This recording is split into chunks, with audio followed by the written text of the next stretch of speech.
folks, I'm Billy. Hi folks, I'm Illy. And well, you know, the two of us were just sitting here discussing amateur online culture and user-generated content. And how this content has captured the attention of scholars, media organizations, and corporations. According to Michael Strangelove, digital technology and new media has permitted new forms of creative expression. The internet user is now capable of recreating and reshaping the patterns of meanings that create culture. With the average Joe now being able to talk back and challenge the corporate mass media's control over the creation of culture, users are putting up a fight against the dominant ideology of corporate speech. By redefining, recreating, and redistributing cultural objects, users are now making their very own culture. Mark Poster tells us that because of the new media being cheap and easy to use, users are democratizing the creation of culture and its cultural objects. Having shoved these objects outside of the capitalist marketplace box, he feels that these new cultural objects resist the very nature of the market and need not become commodities to be worth something. Well, kind of seems that both Strangelove and Poster are on the same page. What do you think, Illy? I strongly agree. José van Dijck also agrees with what Poster and Strangelove had to say about cultural objects. User-generated content is created by individuals who are active internet contributors that put forth a certain amount of creative effort and produce contents that are outside of the realm of professionalism. Thanks to user-generated content, opinions, outlooks, and interpretations that were once muted and even banned by broadcasters are now being heard. However, he is skeptical about this user-generated content remaining completely outside of the marketplace box. He thinks that the contents created by amateurs are now being lured back into the box and are slowly becoming commodities. Not as commodities to be used for consumers, but commodities to be used as bait to try to snag some advertisers. Van Dijck reminds us that when Google paid $1.6 billion for YouTube in 2006, YouTube was losing money. Google's reasons for the purchase? According to him, it wasn't because of its innovative platform. No. It already had Google Video. It was more about bringing YouTube's community of viewers under one big roof. This could mean that Google's move was fueled by the potential of having more eyeballs to sell to its advertisers than it was about providing a platform for its users to express their freedoms. Van Dijck claims that allowing the users more control over the creation of content has proven exceptionally good for business. He points to the classic triangular system of the corporate mass media and how it explains the relationship between the producer, the consumer, and the advertiser. At one time, broadcasters either had to create their own content or pay for it. Then they would turn around and sell airtime to advertisers who hoped that the consumer watching at home would buy their product. In this digital age, the consumer/audience has now become the producer. YouTube, being the broadcaster here, is receiving an enormous amount of content for free, hence drastically reducing their operating costs while potentially increasing their profits from advertisement.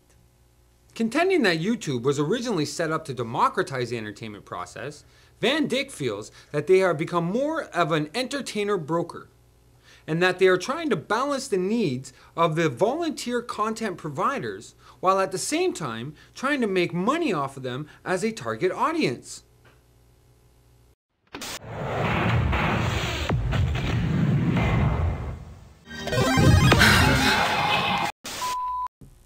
What's going on? It ain't working, Billy! What? Hey, it's that Mario guy! Get him out of there! Hi-ya! Yeah! All right, good job, buddy! High five! High five! So before we were so rudely interrupted, I was saying how amateur online culture is being pulled back into the box of capitalism. Maybe the invisible hand that Adam Smith spoke of, has figured out a way to get its sticky fingers all over the platforms that were embraced and nurtured by the participants in user-generated content. The unconstrained speech power originally enjoyed by amateur creators could very well disappear if we're not careful. With the increase of monitoring and censorship on YouTube, the company officials are making its contents more appealing to advertisers. This could be a strong indication that YouTube is moving towards profit from the box instead of democracy of space. Now, we're not implying that amateur online culture and user-generated content is dead, or even dying for that matter.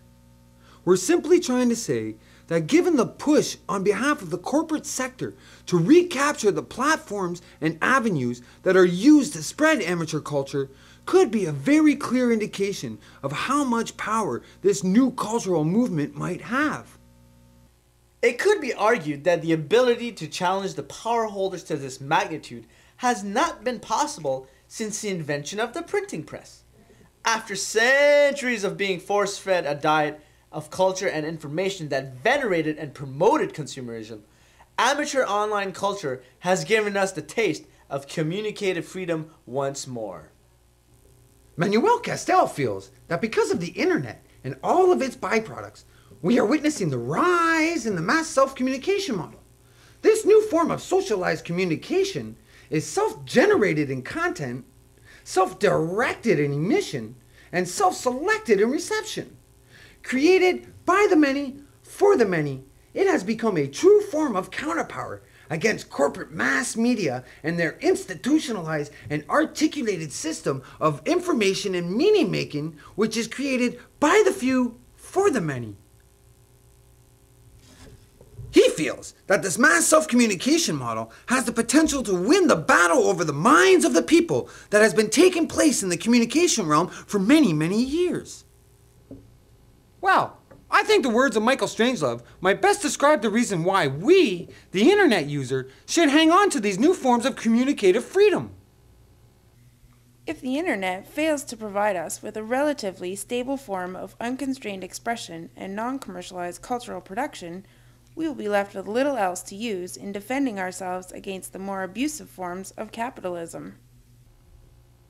Hey folks, well, I hope you had some fun here, and I hope that you learned a thing or two. Right, Billy?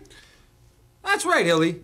You know, this idea of amateur online culture and user-generated content is a very wonderful and terrific thing. We should take the time to nurture it, embrace it, and keep it our very own.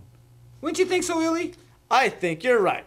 All right, well, for Turtle Productions, I'm Billy Boots. And I'm Illy Toots. We're wishing you a very good night. Good night! Good night! Yay! Hold on to this feeling. Freedom. Hold on to this feeling. Freedom. Hold on. Cause there's not a lot of time. Your heart, body, soul, and your mind. It's so true and ain't been hurting so long. That's the reason why we named this song. Cause there's not a lot of time. Your heart, body, soul, and your mind. It's so true and ain't been hurting so long. That's the reason why we named this song.